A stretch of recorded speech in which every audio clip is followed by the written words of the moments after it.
Hello friends, you are watching commerce winner with Gaurav Verma. अगर आप अच्छा कुछ देख रहे हैं तो वो कॉमर्स विनर देख रहे हैं। बेटा, इस क्लास में हम बीएसटी के चैप्टर 3 की बात कर रहे हैं जो क्लास 11th के लिए बहुत इंपॉर्टेंट है। और इस क्लास में हम बात करने वाले हैं गवर्नमेंट कंपनी की। किसकी बातें करने वाले हैं? गवर्नमेंट कंपनी की। चलो आज कुछ सीखते हैं गवर्नमेंट कंपनी के बारे में, ठीक है? तो बेटा ध्यान से देखते हैं। कंपनी में आपको समझा चुका हूँ कि कंपनी क्या होती है, ये मैं बता चुका हूँ। बेटा एक कंपनी है, ठीक है? सपोज करो मैंने एक एबीसी लिमिटेड ओपन करी। क्या करी? एबीसी लिमिटेड, ठीक है? कर दी तो अच्छी बात है सर। तो ध्यान से देखना बेटा, अगर इस कंपनी के जो ओनरशिप है, क्या है? ओनरशिप। ओनरशिप का मतलब क्या? कि जो शेयर्स जो होते हैं, कितने shares? not less than 51% shares. कितने? 51% shares of paid up share capital. paid up share capital hold by state या गवर्नमेंट, सेंट्रल गवर्नमेंट। ध्यान से सुने इस बातों को। मैं क्या कहना चाह रहा हूँ आपसे? मैं कहना चाह रहा हूँ कि गवर्नमेंट कंपनी वो कंपनी होती है जिसमें ओनरशिप यानी कि जिसके शेयर्स होल्ड कर रखे हैं कितने? कम से कम एटलीस्ट 51%। कितने? 51%। चाहे वो स्टेट गवर्नमेंट ने ले रखे हों, चाहे वो सेंट्रल ने, चाहे इन दोनों ने आपस में मिलकर कोई भी ऐसी, तो वो कंपनी कहलाती है आपकी गवर्नमेंट कंपनी। जैसे मैं एग्जाम्पल के पॉइंट से अगर आपको बता दूँ कि यहाँ पर जो है, जैसे अगर इस तरह की जो कंपनी हम देख पा रहे हैं, एक का नाम है जैसे इंडिया हिंदुस्तान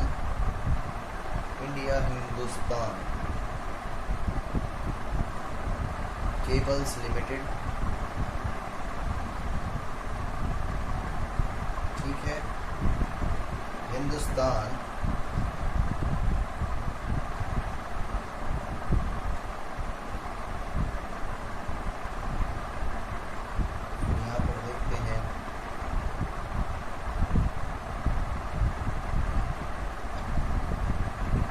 इंसेक्टिसाइड्स, ये आपके लिमिटेड्स हिंदुस्तान की, ये एक तरीके से आपकी जो कंपनी है, ये कौन सी कंपनी है? गवर्नमेंट कंपनी, ठीक है? या state trading crops of India भी लिख सकते हैं। स्टेट ट्रेडिंग क्रॉप्स भी लिख सकते हैं आपको यहाँ पर, state trading crops of India. बेटा इन कंपनियों के अंदर जो है 51% शेयरिंग यानी कि ओनरशिप जो है वो होल्ड कर रखी है किसने?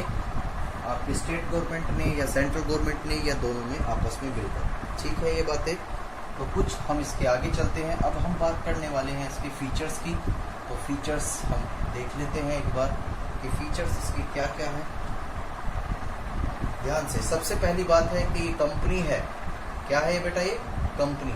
तो मैंने आपको जब कंपनी के बारे में बताया था तो मैंने बताया था कंपनी तब बनती है कि जब आप अपनी ऑर्गेनाइजेशंस को रजिस्टर्ड करा लेते हो। कहाँ? इन कंपनीज एक्ट। कौन सा कंपनीज एक्ट है बेटा? याद करो, 2013। पहले 1956 चला करता था, उसकी बातें हमें ज़रूरत नहीं है याद करने की, क्योंकि प्रेजेंटली जो चल रहा है उस पर हम फोकस करेंगे। तो पहला पॉइंट क्या हो गया कि ये आपकी इंपॉर्टेंस क्या है, इसकी जो फीचर्स हैं कि ये रजिस्टर्ड होती है किसमें? कंपनीज एक्ट में, ठीक है? दूसरा पॉइंट होता है it is a separate legal entity. बेटा क्या? Separate legal entity. That is, इसका मतलब क्या होता है? इसका मतलब ये होता है कि कानून की नज़र में इसकी एक अलग पहचान है। जैसे मैंने आपको रिलायंस जियो के एग्जाम्पल दे के समझाया था कि जो जियो है वो एक अलग है, जो उनके ओनर हैं वो अलग है। क्यों?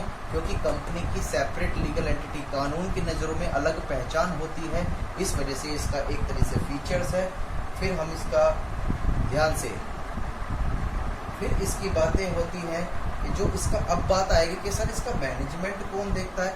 बेटा इसका जो मैनेजमेंट जो होता है, जो रेगुलेटेड किया जाता है, मैनेजमेंट जो है जो रेगुलेटेड किया जाता है बाय कंपनीज एक्ट, यानी कि जो कंपनीज एक्ट है इसके अंदर जो प्रोविजंस लिखे हुए होते हैं, यानी कि जो कानून के अंदर लिखा हुआ होता है उसके अकॉर्डिंग हम इसको रेगुलेट करते हैं, यानी कि अपनी मर्जी से नहीं, जो कानून में लिखा हुआ है वो सारी बातें इसमें हमें ध्यान देने वाली है।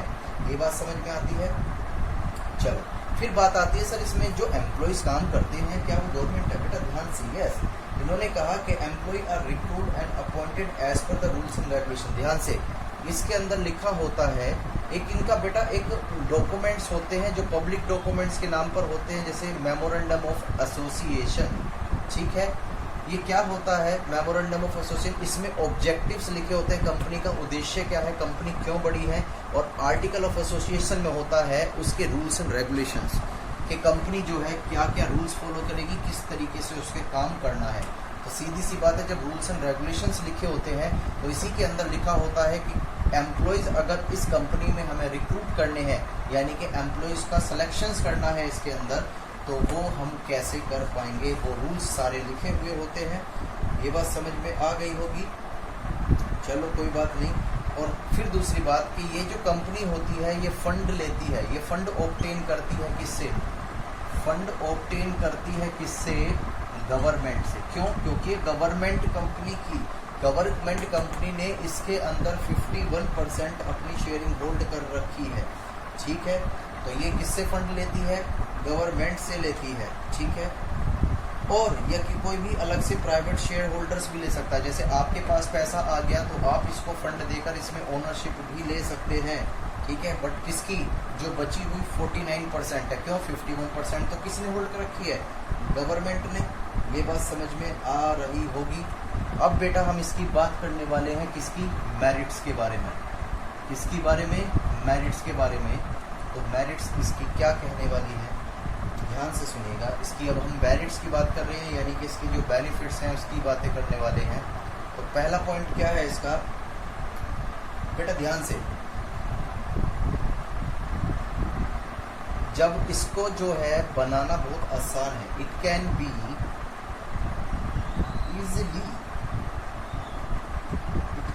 Easily form.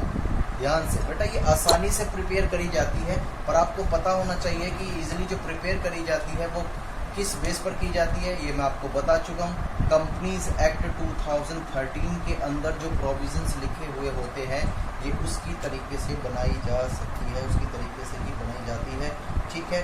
और इसमें जो भी केवल इसके अंदर जो भी डिसीजन लेता है इसे बनाने का वो गवर्नमेंट ही लेती है। तो इस वजह से एक बात कही जाती है, only an executive decision of government is required. केवल इसे बनाने के लिए गवर्नमेंट का डिसीजन की रिक्वायरमेंट होती है, क्योंकि गवर्नमेंट ऐसी ही नहीं किसी कंपनी में 51% पैसा इन्वेस्टमेंट कर देगी, ठीक है। ध्यान से, फिर कहता है इसके अंदर क्या है, ये इसके अंदर दूसरा पॉइंट इसमें क्या है, इसमें ये जो भी ये डिसीजन, यानी कि सारे वो बेनिफिट्स लेती है जो और कंपनी भी मार्केट में ले सकती हैं, यानी कि जैसे ये है, जैसे टाटा कंपनी है, रिलायंस कंपनी है, वो सारे बेनिफिट्स लेती है, वो सारी चीज़ें लेती हैं। तो इस तरीके से ये कंपनी भी अपने सारे बेनिफिट्स ऑब्टेन करती है, क्योंकि ये भी एक कंपनी है और इसकी भी कानून की नज़र में एक अलग पहचान है। ये बात समझ में आती है। फिर बात हम करते हैं बेटा इसके लिमिटेशंस की।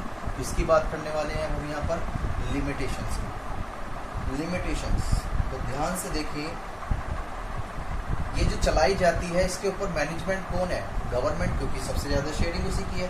तो ध्यान से बेटा, ये गवर्नमेंट के इंटरफेसेस में चलाई जाती है, तो आप समझ ही सकते हैं कि गवर्नमेंट का काम किस तरीके से होता है, पॉलिटिशियंस का काम किस तरीके से हो सकता है। टाइम लग जाता है लेकिन काम हो जाता है। ये बात समझ में आती है। तो इसकी एक लिमिटेशंस है, ये बहुत इसकी वो है। फिर इसमें हम देखना चाहेंगे फिर आगे क्या है, देखो ध्यान से।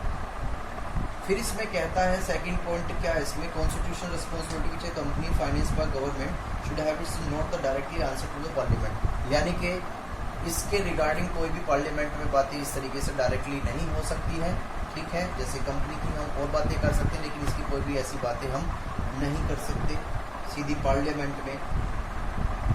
फिर ध्यान से, जो बोर्ड जो होता है, यानी कि जो इसका बोर्ड का मतलब बेटा लगाने वाला नहीं, बोर्ड का मतलब बोर्ड ऑफ डायरेक्टर, यानी कि डायरेक्टर का मतलब कौन, जो कंपनी को चलाता है, वो पॉलिटिशियंस होते हैं। और सारे पॉलिटिशियंस जो है वो अपने अपने इंटरेस्टेड में काम करते हैं। वो जरूरी नहीं है कि पब्लिक के बेनिफिट के हिसाब से अलग अलग काम करें, सभी ऐसे नहीं होते। तो इस केस में इसकी लिमिटेशंस होती है कि जो काम ये अपनी मर्जी से कोई प्राइवेट पॉलिसी के अकॉर्डिंग काम नहीं कर सकती। जो बोर्ड ऑफ डायरेक्टर डिसाइड करेंगे, जो पॉलिटिशियन डिसाइडेड करेंगे, उसके अकॉर्डिंग ही ये कंपनी क्या काम करेगी, वर्क करेगी। वेरी बहुत अच्छी बात है, ठीक है। तो ये था आज का टॉपिक आपका गवर्नमेंट कंपनी। तो बेटा इसे थोड़ा सा रीड करना, कोई प्रॉब्लम्स आए किसी भी वर्ड्स वगैरह में तो प्लीज़ मुझसे कंसल्ट करना और मुझे ज़रूर लिख कर कमेंट्स में बता देना कि सर ये प्रॉब्लम्स है। नेक्स्ट वीडियो में मिलते हैं, बाय, टेक केयर।